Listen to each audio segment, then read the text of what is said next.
Hello and welcome to the Objective Music Report, the only source of objectively correct music opinions anywhere. Internet, print, point blank, period. So I was curious today, and so I went on some place I usually don't really bother to explore. It's not really, worth my time or probably anyone's time, let's be real. I went to the Billboard Hot 100, most popular songs in the country. And I was curious of one thing. I was curious of how much rock music was on there. So I decided, okay, maybe I should pull up the Billboard rock chart, line it up with the Hot 100, and I just see, okay, the number one song on the rock chart is this, it's spot 12 or whatever on the Hot 100, and then I just do that for every single song, kind of see the prevalence of rock music that way. But I immediately hit a roadblock that Billboard's site doesn't seem to link directly to a biggest rock song list.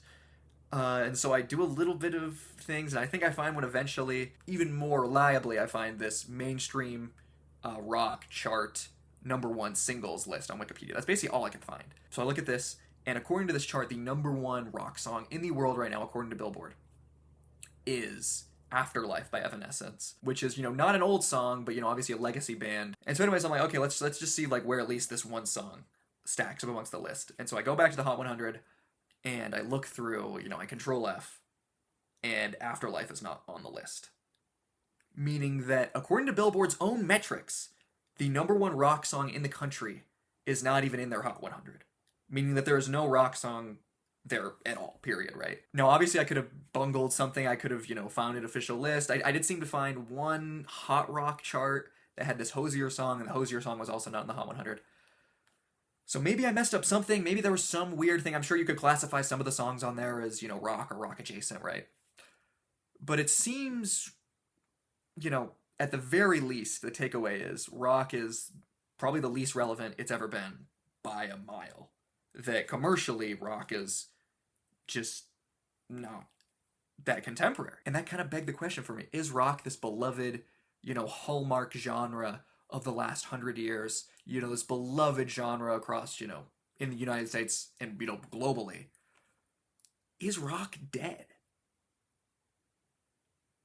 Now, before I thought to answer this question, my mind actually pivoted to a different question, which I think to kind of save myself. And I asked myself the question, is jazz dead? Now, obviously, in a sense, jazz is never as relevant as it's once been. But I could, if someone came to me and they said they were very distraught about jazz being dead, about jazz being lost, as jazz being gone forever, I feel like I'd point out to them, hey, there are still tens of thousands of high school students who join jazz band every year.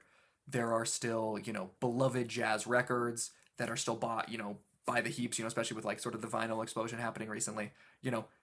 Kind of Blue by Miles Davis still apparently sells thousands of copies every week from what I could find. There are contemporary movies about jazz musicians and jazz music that, clearly seem to show that it's in the cultural zeitgeist to some extent, right? Even if they're not in massive stadiums, there are still thousands of, jazz performances happening across the country every year. So it seems kind of naive or just a little defeatist to say something like, okay, jazz is just dead, jazz is gone, jazz is a lost art. So by this logic, rock is obviously not dead, right?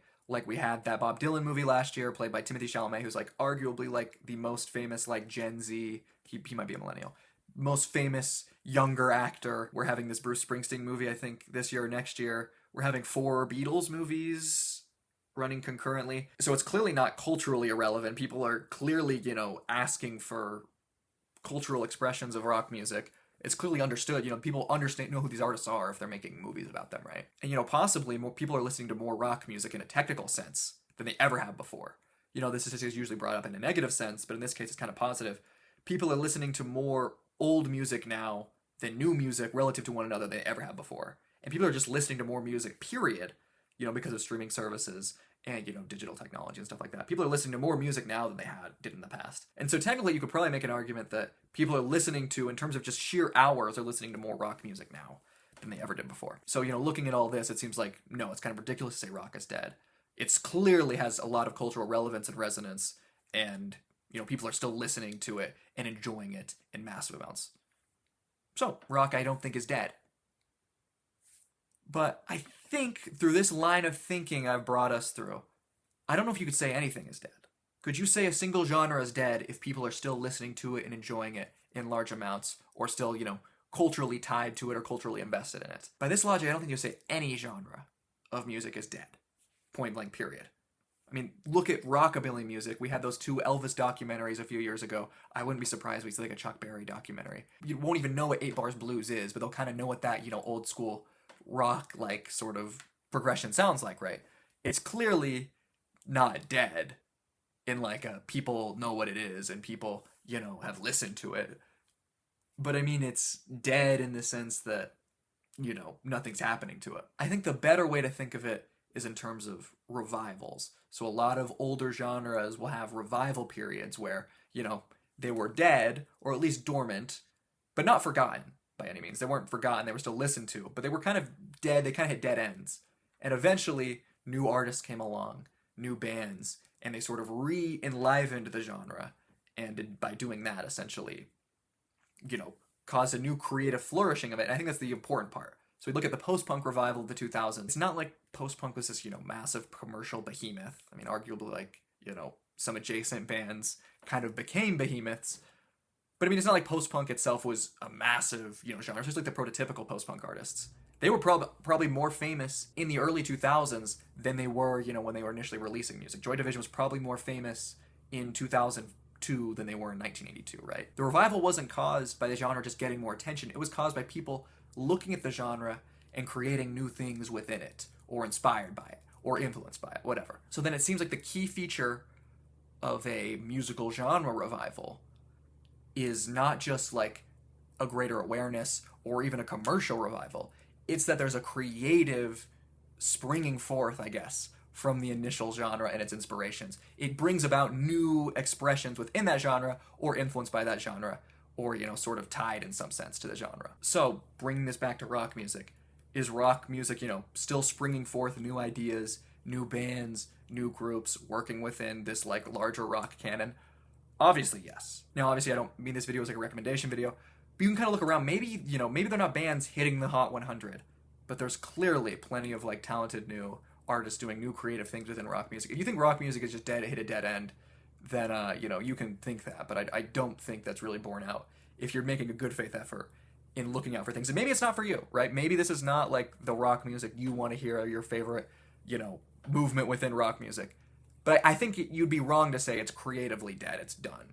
It's over, right? I think we've settled the question that I think rock music is definitively not dead. But I'm going to keep talking. If you look up the question, is rock music dead, on YouTube today, I think what you're probably going to see is at the very least a video made by someone much older than me, probably a Rick Beato video.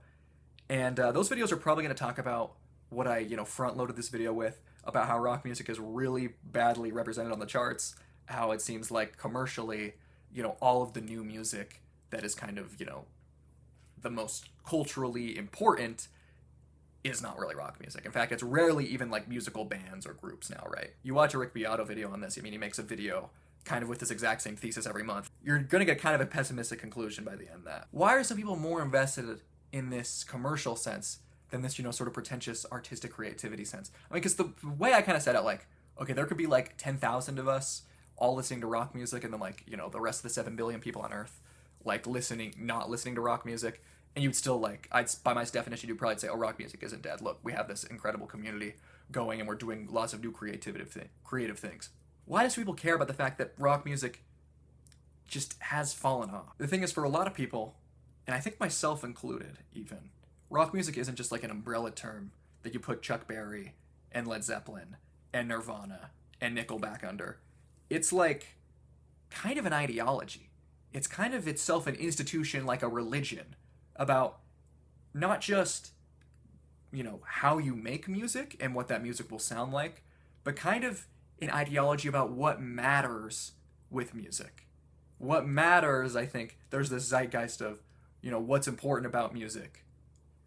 And it's obviously borne out in terms of a contrast with pop music, right? So there's this, there's the infamous sort of rockism, poptimism debate, which is kind of like, for whatever reason, it seems like it's more like a backwards prescribed thing. And rockism obviously isn't true. It isn't true that just rock is like the, the normative center of music, and that every music genre just, aspires to look like rock music. I don't think that's true. And I obviously think you know, I put all these like 1966 records here.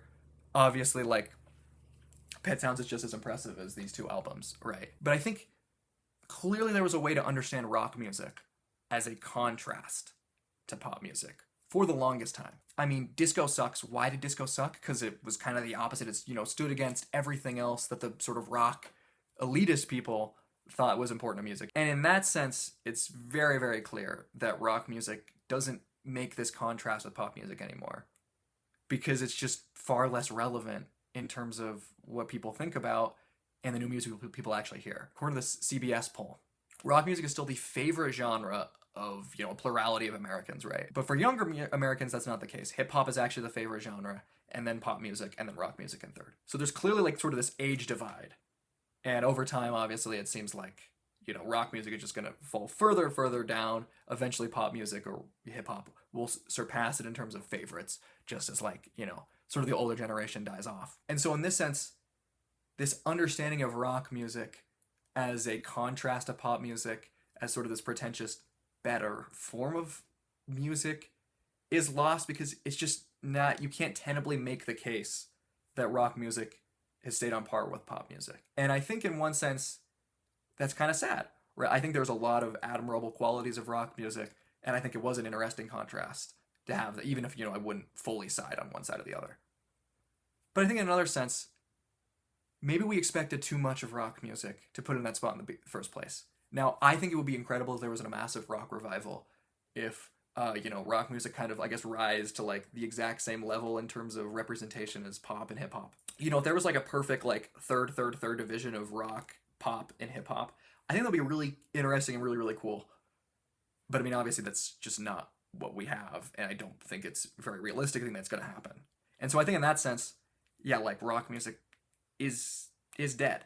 But I think if we can get away from that framing, if we can get away from this, I guess, expectation, not that it wouldn't be great if it could happen, but I think if we can get away from this expectation and we could think about the question in terms of, you know, those earlier conceptions of, I mean, obviously it's not culturally dead, and obviously lots of new great rock music gets made. If we can get away from this, like, you know, genre that competes on the par of commercial success with pop music, which is literally pop, it is popular, right? That's the whole point, is that it is, you can just redefine pop music in 10 years based on what is popular. Rock music, you know, in this era, rock music was pop, right? They were basically synonymous terms. So if we can get away from this sort of, I guess, expectation, then I think we can really appreciate rock music more, and maybe, like, I guess, make do with this corner of rock doing what it does, right? So anyways, that's the end of the video, I guess. Bye-bye.